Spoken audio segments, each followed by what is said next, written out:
Hello everyone, I'm Dillon and this is Debating Denver, a show where we talk all sorts of Denver sports. I will be giving points based on the cold hard facts and what's going on in the sports world of Denver.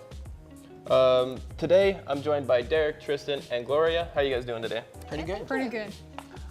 The way the show works is there will be 3 rounds. We have the pregame, buzzer beater, and the spotlight. After the first 2 rounds, we will eliminate somebody and move on to the spotlight. In the spotlight, we will announce a winner who will get 60 uninterrupted seconds, and the roadrunners use to talk about whatever they feel like. And with all that being said, I think we're going to take a quick break, and when we come back, we'll go into round 1, the pregame.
As we approach the later stages of our men's and women's seasons here at Metro, what do you guys think, or what team do you guys think should other teams be looking out for moving into playoffs or even into next season?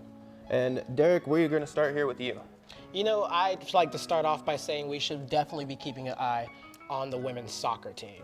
The women's soccer team has recently clinched the spot in the playoffs, standing at the 7th place in an overall 7-8-3. So I'm definitely seeing that this is going to turn out as a big season for them and an overall just really good success. All right, and talking about playoffs, Derek, the women's volleyball team has also clinched a spot in the playoffs. They are currently at a 17-6 record, sitting at the 2nd place in the RMAC standings.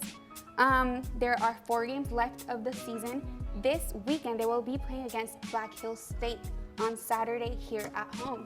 I think you guys should keep a lookout for the women's basketball team because they do have 4 returning letter winners and about 3 new freshmen coming in. So it is a new team and you have this new dynamic that they have to build around, and because most of them, those returning players are sophomores, they have to build around young talent, but also they have this new assistant coach that was brought in from UNC. She has some good tips to bring into the team, so it's definitely a team to look out for, and they'll be on local channels here playing one basketball game live, so you guys check it out. Very good points. We do have a very wide selection of teams here at Metro, and as we can hear from my colleagues here, we are doing really well in our own fall sports, and I'm looking forward to what we can do in the playoffs. So, coming up on question 2 here, as we approach the winter season, what winter sport do you guys want to look forward to? And this time, actually, we're going to start with you, Gloria. Definitely basketball, men's basketball and women's basketball. They didn't come off a too hot of a season last year. The men's basketball team finished 12-14 overall, and the women's finished 16-13. Impressively enough, they were 10-5, both teams here at home, so it'll be interesting to see how they can deliver at home this whole season. Very good point. We're gonna move over here with you, Tristan. What do you think our teams should be looking out for? I mean, again, I'm going to go with basketball because the women's team did get knocked off in the upset last year in the playoffs by number 6 seed Regis University. So they have this fire underneath their seat, hoping to look forward. But they're also projected to finish second in the RMAC standings. So hopefully, with that projected wins totals, we can go up. And I believe our men's team is also projected around 4th place in the RMAC standings. So basketball is where it's at this semester for sure. Lots of potential coming up. And we're going to finish off with you, Derek. What do you think our team should be looking out for? Keep it nice and simple. I look out for the wrestling. Most definitely a winter sport that definitely undersold, but extremely interesting and extremely diligent people in it. So I definitely want to see what turns out in that. I can definitely understand that one. As, wrestling and basketball, 2 of the more popular winter sports around here. And there's a lot of commitment going on. I see a lot of good things happening around here. And this one, we're gonna move on to question 3 here. This one is one that is widely debatable right now, and I just wanna hear what you guys have to say, seeing how California recently established the Fair Play to Play Act, basically allowing college students to be paid for their work on the field and off the field. And I wanna know what you guys think this does for college sports and if it affects the integrity of the sport. And for this last question of the first round, we're gonna start with you, Tristan. Okay, well, that's a big question. I think it's great that athletes finally get paid for what they do. Not necessarily there can be a little bit of debating around that, like what can the athletes do. One thing that is really good for is that these athletes are getting paid, as I've heard stories of college athletes not having enough money for food or gas to get around to practices, so they really rely on their coaches to bring over that food for practices for them to eat to be able to be strong for the next game. But it also does affect the integrity because they might be pocketing this money and putting it towards the wrong things. So you have a good and a bad scale. I think right now it's at a good scale because there is some things happening around it. That's a very good point. You never know what college students are gonna do. That's how we are. And we're gonna move over to you, Derek. What do you think? Yeah, I think it's most definitely, it's a long time coming. They're hardworking athletes, and these athletes are only a year or 2 away from becoming independent athletes, spending a lot of money doing top-notch work. So with that being said, I think it's not only helps with the money management process of an athlete going into a bigger world of sports, I think it also helps with the identity of the athletes. Understanding that they're working hard and not just working hard to go to school, they're working hard in their sports, they're working hard in their athletics, and as well as their health and recovery. And like Tristan said, you can't recover very well if you can't feed yourself. So as far as the integrity goes, I believe it's gonna be a very individual basis. It's gonna be very much of player by player and like abusing it. But I think we will see by example who abuses it and how. And then this will adjust what we have to do as far as stipends go and as far as the amount of payment or when people are paid, how athletes are paid. But I think this is a good thing. This is a good step to moving towards showing a bigger respect for these college athletes who really do work their butts off. Definitely a good point, seeing how you never know how people are gonna act. All people are differently. They'll use their stuff for different things based on their needs. Gloria, we're gonna finish off the first round with you. What do you have to say? All right, so basically, the first thing I want to say is that this act will take effect until January 1st, 2023. So I obviously do see the good aspects of this act, but honestly, I'm more concerned of the way brands are gonna take this, because there could be a possibility that they encourage players, high school players, or any other college player to go play for another team. How is that going to affect this whole NCAA? Is it gonna put their name? Obviously, is it gonna affect it in a negative way? Are the players going, like you guys said, are they going to use this money negatively? That's what I see. That's what, it doesn't really bother me, but it concerns me. How will the players use this money? Will they use it for their own good, or will they basically get bribed to go play for another team? That's what I think. That is a very good point. I personally didn't really think about that because, of course, everybody wants to go for success, and sadly, money is part of success when it comes to college sports. and brings a new light to what could be happening. Now that the pregame has concluded, we're going to take a quick look at our standings. And with that being said, we're going to take a quick break, and when we come back, we're going to go into round 2, the buzzer beater.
Welcome back to Debating Denver. As we hop into round 2, buzzer beater, we're going to take a quick look back at our standings. So this round is actually a little bit different in the way that we only have 30 seconds for our colleagues to talk here. They can talk as long as they want, but points will only be given based on the 30 seconds that they can provide. Question 1 of this round will be based on the Colorado Avalanche. They started off their season 8-5. Sorry guys, I'm taking your flow, but they're starting off 8-5. They're looking really well at the start of the season. They're predicted to be a wild card for this season. Where do you guys think they will fall in terms of this prediction? Seeing how you're on my right, Tristan, we can go down the line. We're going to start with you. Well, I think that the Avalanche might be predicted higher in my book than the wild card. I think they might be 3rd. That is just because we do start off hot and we did get knocked off last season in the playoffs again. So I think we have this fire underneath us. We have some great starting season, games where we were undefeated for a little bit, and then I just think it's going to be a team to watch out for sure here in Denver. So. Very nice. And we're going to move swiftly on over to you, Derek. All right. Yeah, just simply put, I think they're going to end the season with true success. They're already showing good numbers, and they're already really pushing through the league. So I think there's no such thing as failure from here on. Very nice. And finishing it off with Gloria. Okay, like Tristan said, they are currently 8-5. They are in 3rd place of their conference. They were undefeated up until the game against the Penguins, which went into overtime. If they keep losing, however, they will fall down to 4th place, not because the Jets are right under them, just under 1 point. They have 17 points, and the Avs have 18 currently. But they do face off next week here in Colorado against the Jets, so it'll be an interesting game to watch just to see who will go up the standings or who will stay down. Very good points. I do think we have a very decent team. Moving on to question 2. The NBA season started October 22nd. The Nuggets are a team that people have their eyes on this season. Some people have even predicted them to win the championship. Do you guys think they are going to go higher or lower than their projected wins this season of 54 and 1st place in the Western Conference? And starting this question off, we'll start with you, Derek. All right. Yeah, I don't really think they're going to succeed past the higher 54. I see that they're doing pretty well. However, I don't believe they have the energy to finish all the way through. And that's just my honest opinion, but we can always hope for the best. Very nice. Very true. So they are currently ranked at the 3rd place in the Western Conference. I actually do believe that they will win over 50 games because they do have the potential to do it, and they have the potential to go to the playoffs. I even say they will probably even go to the championship game. You see it happen? We'll see about it. Okay. All right. A couple of conflicting answers here. We're going to move over to you, Tristan. I do see them winning again over 50 games, but I do see them in the championship. That's if Jokic is going to stay healthy. With Jokic and Murray healthy, that team is going to be a top contending team, as well as, some of the bench coming off. If the bench is going to do well and produce points like it did the other night with Michael Porter Jr. producing, the most points in the game for his team, that bench is going to be a big part with relying on Jokic and Murray. So they might go to the playoffs and possibly win it. Who knows? Very good points. I know we do have a very young team, and I guess you could say some people are underperforming at the minute. Season's young, though. I do have faith in the Nuggets here, and I do think that they could go a long ways this season based on their young talent and how they're moving forward. And the final question of this round is going to go to, I think, Denver's favorite team, which is the Broncos. I'm just saying, it's just how it is, The Broncos have a rough start to the season as we are about halfway through the season. I'm not sure where they're going to finish up, but at the beginning of the season, they were predicted to actually end up the season at 7 wins. Do you guys think at this point in the season they can even get close to that 7 wins? And this last question is going to start with you, Gloria. Okay, I absolutely do not think they will win 7 games just because they are currently 3-6. But again, this past weekend, Brandon Allen did have a solid start against the Browns. But again, it's the Browns. Who doesn't have a solid start against Browns? So if Brandon Allen is able to have the same results against the Vikings and the Chiefs, which is not very much possible, I do not think the Broncos will win over even maybe 5 games. I doubt it. Very convicting answer there. And we're going to move over to you, Tristan. Yeah, I agree. I don't think they're going to win over 5-7 games. It's way too high for us this season. Just because Flacco is out to an injury, you have to rely on your second-string quarterback. And yeah, he did win 1 game underneath his belt, but that doesn't mean that the pressure is going to get to him with a harder opponent like the Vikings and the Chiefs coming up in the upcoming weeks. So, they might sit at the 3 wins. I don't know. That's going to be really sad, but hey, if you bomb more, you get a higher draft pick, which could ultimately rebuild your team even more for next season. Exactly. Very good points. It is a rough go with the second-string quarterback, and I guess we'll just see how he goes the rest of this season. Finishing off with you, Derek, what do you think is going to happen? Yeah, we've been working hard, but not showing a lot of success. And I think I'm going to have to go ahead and go with our other host here and say I don't think we're going to get that 7. Maybe a couple more. However, these last 2 seasons, we haven't really been showing the success that we are well known for. So I think really the results are going to have to be building from the bottom up, like Tristan said.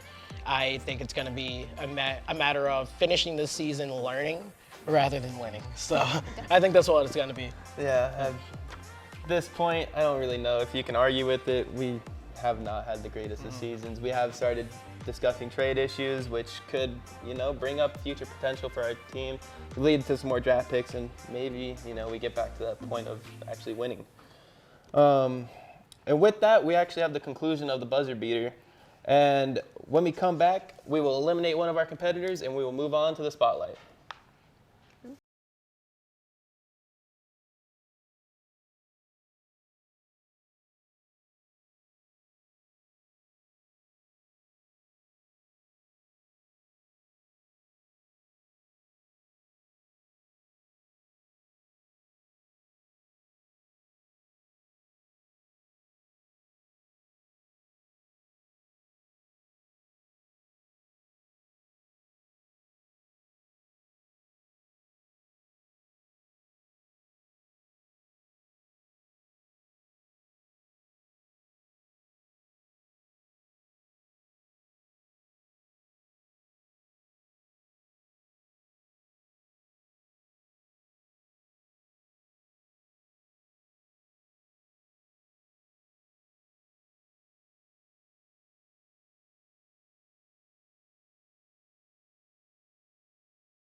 And we're back with Debating Denver.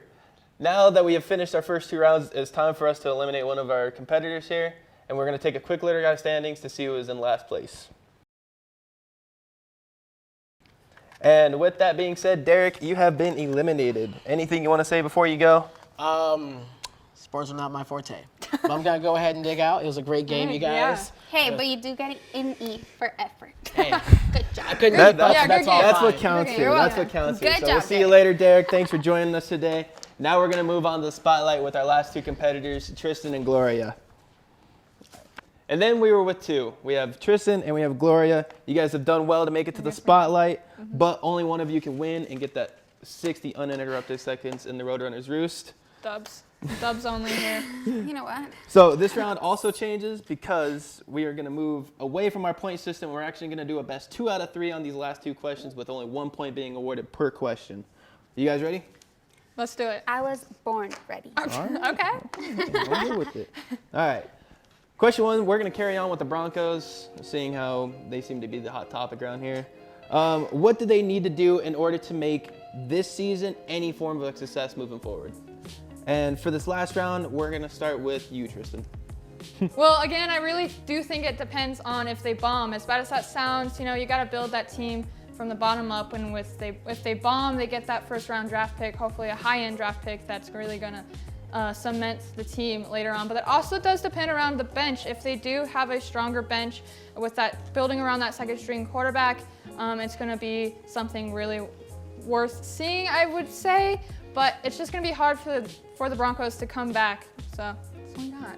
I mean, it's a good point. We do have a young team, and who knows, these draft picks could lead to a better team moving forward, especially with these young stars coming up. Giving them an opportunity could be where we need to go for this next season. And over to you, Gloria. Honestly, we just need a new team. That's it. We need new players, new coaching staff. Can we trust in John Elway? Can we really? I do believe we have a good young team, but we also need to take advantage of those round picks. If we make the correct round picks, we will have a potentially better team in years to come. Very good point. I do know some people have not been happy with management. I do think Vic Fangio does deserve a second chance. He is titled a defensive guru, and our defense has been starting to warm up as we've been moving along with the season. Bring back Manning. Please, please. With all the talk of Denver sports today, what do you guys think is going to be the next team to bring a championship to Denver? And based on the first 2 rounds, Tristan, we're going to start with you. I am tossed up between 2 teams here in Denver. 1, the Nuggets, or 2, the Avalanche. Both teams are really strong, you know, coming in from last season with postseason wins and going into the postseason, but eventually getting kicked off. So I hope to see my favorite sport ultimately take that championship back home here in Denver, and that would be basketball. I want basketball to come and have the Nuggets really be finally a team that Denver area can really be proud of. It's something that we've always slept on, I think, until we got stars until last season with Jokic and everything. So I'm really relying on the Nuggets to bring back that championship. It's a very good point. We do have young stars now. I mean, personally, I don't remember the stars other than Carmelo and Allen Iverson back in those times. That's when we were really successful with the Nuggets. And it was a good time for us because we actually had a good chance of rooting for our team moving forward in the playoffs. And I do think we can continue that with this new team coming up. And to finish off our questions today, we're going to go to you, Gloria. Thank you, Dillon. Honestly, I'm gonna bring the championship home. That's it. No, I'm just messing. I do believe that the Avs will bring the championship. They were just cut off short from the Stanley Cup. I believe they lost in overtime last year, and they're just a really good team overall. As long as they keep producing, they keep playing the way they have been playing, they're gonna bring the championship. There's no doubt. Very good point. I mean, I know they did knock off people in the wild card last year. They did, I think it was the Sharks they took to a 7-game series last year and ended up getting knocked out. There is obviously an opportunity coming along, and realistically, who knows, it is sports. It is a wild world out there. Anybody could win at any point. That's And the beauty of the sport. That is it. It is the true definition of reality TV in sports. Yeah, true that. Now, after the first 2 questions, we're going to take a quick break, and when we come back, we're going to find a winner and end the spotlight. Ooh.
And our winner today is actually Tristan, meaning you have won the opportunity to enter the Roadrunners Roost, and you have 60 seconds to address anything you want, and that time starts now. Okay.